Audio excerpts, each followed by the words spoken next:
Hey, what's going on, everyone? It's Peek over here in Singapore. I am calling in. It is Wednesday night, and this is episode 115, you guys. And I want to talk about reinvention today. So, real quick, just to recap, work as usual, obviously, because I work like all the time, every day, all day. Anyway, today was kind of slow though. We're looking at leads from the weekend. So as you all know, we went to the Kids World Fair this weekend, and 3 days in a row we were out there at Expo, talking to parents. What was it? Shaking hands, kissing babies, all of that. Just trying to promote the fact that it's getting ready to be year end. People have already taken their exams, so you got your results back, and you're probably freaking out. And you're like, "Oh my God, how am I gonna make it to the PSLE or the O levels or whatever it is that's coming up next?" So we want to make sure you get the jump on whatever's going on, and see if you can't go ahead and sign up for tuition, or at least come down for a free workshop and see, how we do things. If you think that what we got might actually fit what it is you need, so. There it is. That's the plug for Scholars Inc. here. Yay. Finished that up. Got Eastgate working a little bit on their leads. Adjusted the framing call script. And, little odds and ends here and there. I finished up a couple of small projects that have been sitting on my desk for a little while, because I hate it when I have lots to do and not enough time. So I'd rather, when I'm kind of slow a little bit, I can go ahead and get the little things out the way so I can concentrate on the big things. Yes, it should be the other way around, but then the little things get forgotten. So today was a little task cleanup, basically, kind of day. So I went ahead and did that. Picked up little mama from school and came back home. Lucky I cooked yesterday because I didn't have to do nothing when I got home today. But in the meantime, I did realize that tomorrow, you guys, my girl Kamisha has her Dare to Be You live series, and I get to be guest of honor tomorrow. Yay! I'm super nervous, actually. So tomorrow we're going to be talking about fear a little bit. Why don't you join us? It'll be Facebook Live or Instagram Live. I'm not sure which one yet. If I was cool and had two devices, we'd do both. But I'm not cool yet, so it's all good. We're going to go ahead and do that, though, tomorrow. I'm really excited about it, and we'll see how it goes, because I'm pretty sure the day after it'll be... No, 2 days later, I'm on again with her, because we're going to talk about some other stuff as well. So I'm very, very, very excited, and can't wait to see you all online, okay? For me, it'll be actually 5 o'clock in the morning, which is cool. I'm going to get up early and get my stuff together and see if I can't, show up and be there for everybody. And let's see, what else? So, yeah, okay. I was looking at my Instagram posts, and there's been a lot of, changes coming up lately. I know I put in my goals for this month. I put in goals for last month. I've been putting in goals every month. And for the most part, I smash my goals, or I adjust a little bit if I need to.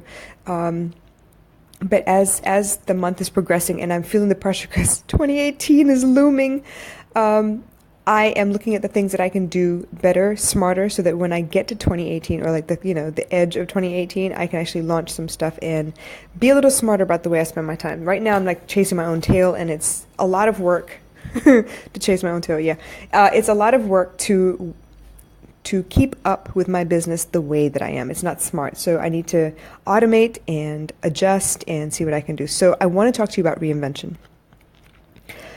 There will be many phases to your life. You will not be the same person that you are today in 2 years. I hope. I'm hoping you evolve, people. I'm really hoping you level up, do whatever you got to, grow, stretch, be better, do more. So I'm hoping that who you are today is not going to be who you are in 2 years. But that also means that you need to keep moving, keep doing new things, keep doing the things that scare you the most. I want to let you know that it is never too late to dream a new dream. It is never too late. I was over here thinking, damn, I wish I would have felt the way I feel right now. Back when I was in college, I could have done some things, but it doesn't matter, because the person that I was in college wasn't ready for the person that I am right now. So as time goes by, I keep evolving. What I've learned is every year I am a different person. Every school I went to, I was a different person, basically because I kept moving, I kept learning, I kept evolving. I remember all I wanted to do was fit in when I was in school. I didn't fit in. So what I was really good at was academics, because I hadn't mastered, the art of conversation and making friends and all those things. So I was that, nerd, lanky looking, all elbows and knees. Yeah, it was not pretty. So, as much as I, wanted to fit in, I couldn't. I was gangly. I had no coordination whatsoever. So I wasn't athletic. I wasn't beautiful. I wasn't cool. I was smart. So I was the girl you went to if you needed your homework done. Yeah, that's the way I thought I could get friends. Okay, I learned. I evolved. Um, but so every time I moved schools, and I mean, when I was in Australia, I moved schools every 6 months. So every time I moved schools, it was like, all right, well, what didn't work at the last school? Because you have this small window of opportunity, right? As the new girl, you don't know them, they don't know you. You could be the coolest person in the entire universe if you just play it right. So what I did was I observed the cool kids from the previous school, and I tried to emulate a couple of those things and see if they fit. And yeah, I screwed up a lot, and I was made fun of a lot. God, I was bullied, you guys. But yeah, so I've always been evolving. Evolving is actually something I'm really good at. I'm really good at stopping where I am and scrapping everything that doesn't work and just starting over. And because of that, I've gotten really good at cutting people off, of burning bridges, just clean up, basically. Super clean up, just they talk about, going through your email list and cleaning it out. Yeah, I will go through my life and clean you out. So, I've gotten really good at that, and it's one of those defense mechanisms because I'm not about to spend my time or energy trying to fix whatever isn't working for me. If I tell you a couple times and it doesn't work, if I try really hard to lead by example and it doesn't work, well, shit, I'm done with you. I don't need that aggravation in my life. I have other things I need to be accomplishing, so unfortunately I'm good at that too. But reinvention, you guys. It's basically a way for you to watch and observe the people around you, to read books about other people's experiences, to talk to people and learn from their experiences. It's like the fast forward of school, like the school of life, basically. And you get a chance to take what you like and get rid of everything else. Like ignore everything else. There is a reason people switch religions. There's a reason, people change fashions. People change things all the time. It's just based on how they feel at the moment. And if this resonates with you, well, okay, this is my belief now. It's not hard. It's basically about how you are and how you feel about change. Some people are super resistant to change. Those are the ones that are labeled as fanatics and super, closed-minded and all this stuff. It's just that they're not ready to learn anything new. They're not ready to accept anything new. So they're kind of stuck in their ways. But that doesn't mean that they're not capable. They are capable. If the pain of staying the same is great enough, they will pick up and change. I guarantee it. I have a favorite story that I tell all the time, basically about, the dog that's on the porch with his master, and he's howling in pain, and the guy is sitting in in a rocking chair just watching the dog like, okay, whatever. People be passing them by the house, and they're looking at the guy like, what the fuck did he do to that dog? Like, you crazy? Like, why is he howling like this? Somebody do something. And one man decides he's bold enough to stop by the gate and be like, yo, you get your dog? Like, he sounds like he in pain. Why aren't you doing anything? It hurts me to hear him howl like this. And he goes, man, don't worry about him. He's like, no, seriously, he's howling. Come on, do you not see this? Do you not hear this? It's like painful to hear. And the guy was like, nah, seriously, don't worry about it, because this dog isn't laying on a nail. He knows it and I know it, and when it hurts him enough, he's gonna get up off of it. But until then, I guess he's just content to howl. And there are a lot of people like that, okay? It's not good, it's not bad, it just is. And if you have the guts to get up and change, then good on you. Just go ahead and do what you gotta do. Don't ever think that you're stuck the way you are. You're never stuck. You are never stuck. It is a situation. You can change the way you think about it, and suddenly you're not stuck. I've been enrolled in the Robbins Madonna's training, and I see a lot of case studies where people really feel like, oh my God, I can't do anything about this situation I'm in, and I'm stuck, and I can't do this, and I can't do that. And I watched Tony Robbins talk to these people and ask really simple questions, and he doesn't take any crap from them, so he doesn't let them complain too long. He'll change their mindset. And basically, once you realize that, hey, this situation just is. There is no good about it, there's no bad about it, until I attach a feeling to that situation. So anything could happen. I mean, let me think. What could we use as an example? I know. All right. So, I mean, I lost it. I could I got it. Oh my gosh. So back in August, right, I was having trouble with the job that I was in, and I was upset. I wasn't feeling the job. I wasn't enjoying it. The person that I was working for was not the kind of person who uplifts you. She's the kind of person that likes to stand on you just because if she stands on you, she looks bigger. So I was in a position where I was not happy with where I was working. I wasn't happy with the work I was doing. I wasn't happy with the person I was working for. But I refused to quit because obviously, single mom, I need an income. So when she threatened to fire me over something completely trivial that was not my fault, at first I took it as a bad thing. I was like, oh my God, this is terrible. I can't believe, how dare you, blah, blah, the whole how dare. And I wasn't in, this is not my fault. But what ended up happening was the more I thought about it, you know what, you've been complaining about coming to work every day. You've been complaining about the fact that you hate doing this work. You don't like the way she treats people or you. And, you just wanted a reason to get out.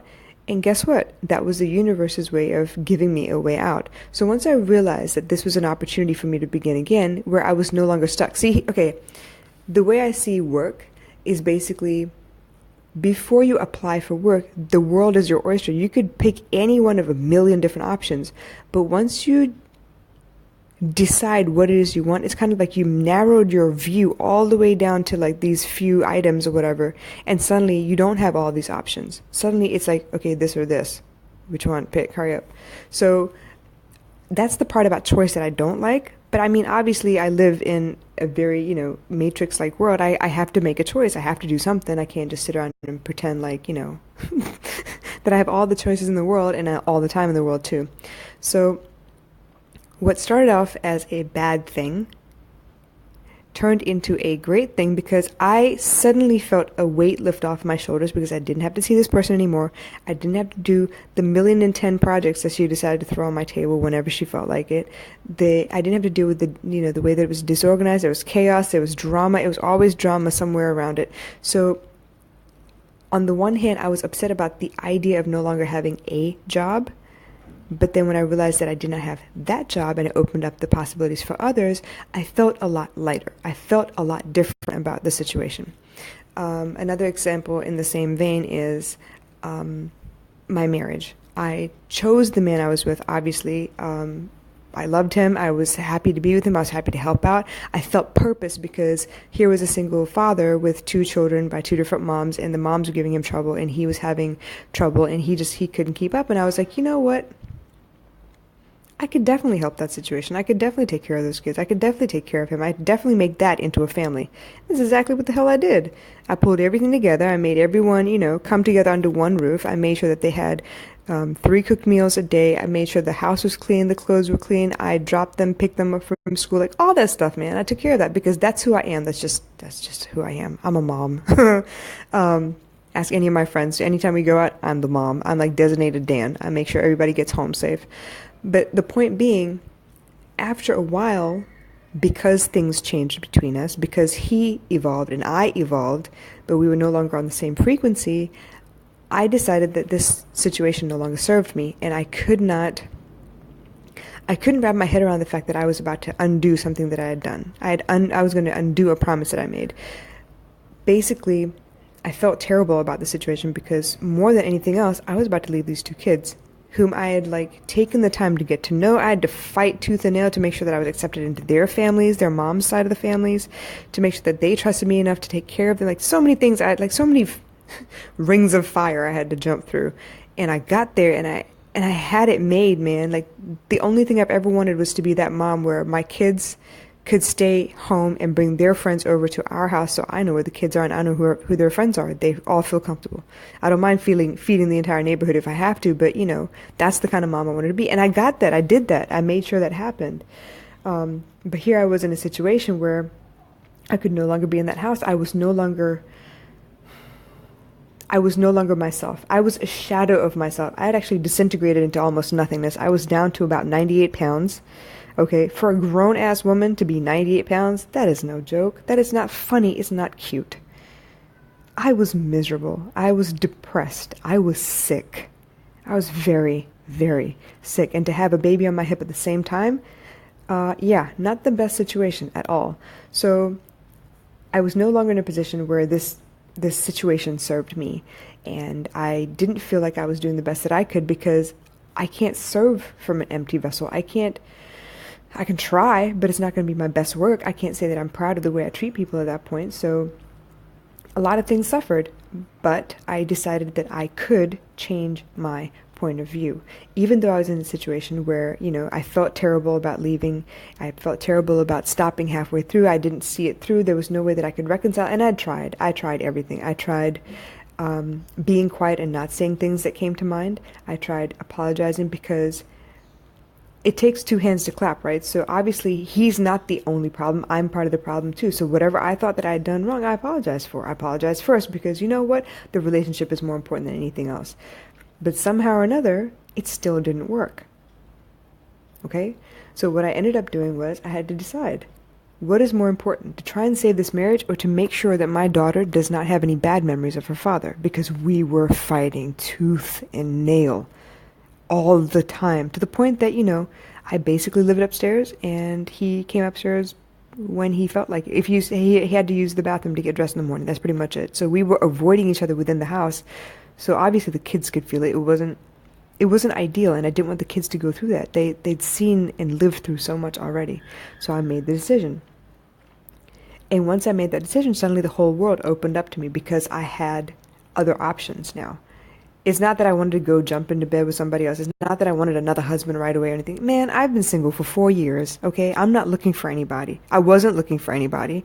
And I think up until, June, July of this year, my aunt was still trying to hook me up with people and, marry me off and stuff. And I was like, look, I don't want any man anywhere near me, because I'm not in the mood to deal with any of this. I'm happy being by myself. I understand what it takes to, take care of everything by myself.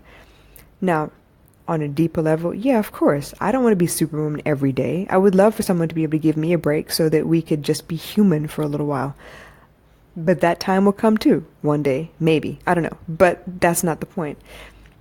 I made the choice to reinvent myself. I made the choice to pick myself up and dust myself off and change the things that I didn't like about myself. I had to find a way to see myself as beautiful again, so that I would do the things that would make me feel better. Do the things like eat. You guys, when I'm stressed out, I don't eat. I don't eat because I have no appetite. Nothing tastes good. It's like eating sand. That's the way I feel about it. So I had a lot of things I had to change, because guess what? Baby girl was watching every step of the way, and she could feel when I was feeling upset. She could feel when I was not myself, and she tried everything she could. She used to try and crawl up into my arms and just sit there and watch TV with me, and I was in this brooding, it was terrible. I hated it. But for about 6 months straight, I just didn't come out the room. I binge watched Scandal, if that gives you any idea of where I was in life. I was not happy, you guys. So I had to change. I had to decide consciously to change. And that's what I'm trying to tell you. You can reinvent yourself at any time, on any day. And right now, if you were to ask me who I am and how I feel about myself, yeah, I like who I am. There are a lot of titles that go with my name. I am a mother, I'm a sister, I'm a daughter, all these things. But that's not who I am. And who I am varies on a daily basis. Some days I'm a little punk rock. Some days I'm a little country. Most days, I'm an A.R. Rahman girl. I mean, it just depends. Seriously, if I had a choice to wear a sari over like a pantsuit to work, I would choose a sari, because I'm weird. If I had to choose between, I don't know, combat boots and 6-inch, or well, not 6-inch, I would never wear 16-inch heels, 3.5-inch heels, I would choose combat boots. If I could choose between wearing shoes and going barefoot, I would choose being barefoot. Okay, so obviously on any given day, I could be any part of myself. I could bring out whatever character that day suits the mood and the weather outside, and just be that for the day. And that's how I empower myself. That's how I refresh, basically. It's the way I refresh myself. But that's what I'm saying. So anything you do, anything you learn, anyone you come into contact with, they change you somehow a little bit. You can't say you've ever read a book and were not changed by the end of the book. You can't say that you had a conversation with someone and weren't your state of mind wasn't altered somehow by the end of the conversation. So all of those things, you take them with you. All of those things affect you somehow. All of those things are beautiful and happen in a timely manner where it's exactly what you need, exactly when you need it, whether you realize it or not. I don't believe in coincidences. God doesn't make no mistakes. People come into your life for a reason, a season, or a lifetime. Some people come in just to show you what you don't want to be. Some people come in, to help you through a period of time. Those people I feel like are soulmates. Soulmates come into your life just to help you through a particular lesson that you're having such trouble with. And yes, there will be infatuation. You can't get them off your mind, all these things, and you just feel the need to be with them all the time. And then you go through some craziness and you have to learn a lesson and you break up and you go on your separate ways. So in my experience, you have many soulmates. They could be friends, they could be lovers, they could be people that you work for. I've had people that I was drawn to, and I happened to be,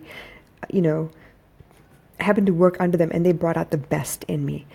Carrie Corver, wherever you are by far, by and large, the best manager I've ever had, because you knew how to make me better than I was. You knew how to expect so much of me that I had no choice but to rise to the challenge. So thank you for being you, and I'm hoping you're enjoying your life wherever you are with your 2 kids and your husband. So that was one. Each of the relationships, I've only been in 2 really big relationships. I've only been in 2 relationships. Yeah, I almost married both of them. Both of them lasted about 7 or 8 years, and those were soulmates, or so I thought at the time, because they were there for a season. And then there are lifetime people. My brother is a lifetime person. Kapilan is like my twin. He's just like me, which frustrates the hell out of me, because I can only imagine how I am to other people, because he and I are so similar. We fight all the time. And I mean, we can't have a simple conversation. Sometimes we end up gritting our teeth and yelling at each other and slamming doors. It's just very passionate, to say the very least. And then there are twin flames, which are also lifetime people. Those people that you've shared many lifetimes with them. They are the other half of your soul. That reflection of your soul is out there, and you're trying to get to each other, but there's always a separation period. There's always something that's holding you back. That's, the fear of being together, the fear that why are we so drawn to each other? It doesn't make any sense. It's super scary, all these things. And actually, that's the hardest relationship you'll ever go through. But even so, all these people serve a purpose in your life. I don't believe in coincidences. Everything happens for a reason. Honestly speaking, 3-4 years ago, on a whim, I flew out to London because I was trying to promote a particular DJ who was, he had such talent, and I wanted to, bring him out to Asia and give him a couple of free gigs so I could just put his name out there and he could, say, yeah, I played in Singapore or whatever. But obviously his agent got in the way and told him that, he needs to be paid for every last bit of everything. And yeah, he was trying to take me to the cleaner, so I just had to let that go. But in the meantime, I was invited by the person that had employed him for a New Year's Eve party. Got to meet this guy, really great guy. He's still doing his thing out in London. Raj, Anna, wherever you are, I hope you're doing really, really well. And through him and a couple of his buddies, we actually started a record company 4 years ago. What do I know about music? Nothing, besides, how to sing and maybe how to dance. Anyway, little did I know that the people I met then would be relevant today. Because Ninja, wherever you are, he actually reached out to me and asked me to find some talent for him, and I reached out and found some talent, and we're still working on some stuff. So, I mean, nothing happens by chance. All these people serve a purpose. That's the reason you will always remember certain people's names. They serve a purpose in your life. With these purposes come real life lessons, a lot of things that you need to change, things that you need to level up for, things that you need to leave behind because they no longer serve you. So don't ever be afraid of change. It's the only constant in life. The fact that you're going to die one day and the fact that you are going to have to change whether you like it or not are the 2 things you can definitely bet on every day, all day. So I urge you, don't ever be afraid to start over. There's nothing wrong with starting over. Make sure you're doing it for the right reasons, though. Don't let anyone bully you into starting over. You change for me or else. Nah, that's not cool. But I do feel like if you feel like, the way you dress no longer serves the person that you are, then change the way you dress. If you feel like, you're better off with short hair, cut your hair. I mean, do it for you. Do it because it makes you feel better. Do it because it makes you feel empowered and stronger and more confident. All those things really matter. Follow your heart. Follow your gut feelings. Follow the way you feel about something. We're all chasing instant gratification, right? So why not go off and do the things that really make you excited? Excited, really. We spend so much time learning all these things, what not to be. We find that, people get really upset by the way we show our emotions, so we don't show our emotions that much. But that doesn't mean we don't feel them. We definitely feel them. So avoid the ones that really hurt your feelings or really, make you mad, and go after the ones that bring a sparkle to your eye. Help you notice things for the first time. Like, bring back the things that make you marvel at the world like you were a child, like you've never seen these things before. And actually, that's why I'm doing this, because my daughter changed my mindset. She reminded me that through the eyes of a child, everything is a freaking miracle. Everything. The fact that she can grow a plant just by watering it every day and talking to it every day, that's a freaking miracle to her, and I love that. That's the kind of life I want.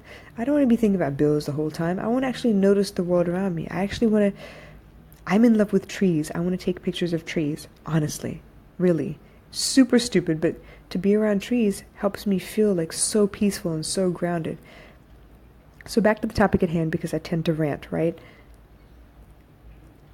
Reinvention is not a bad thing.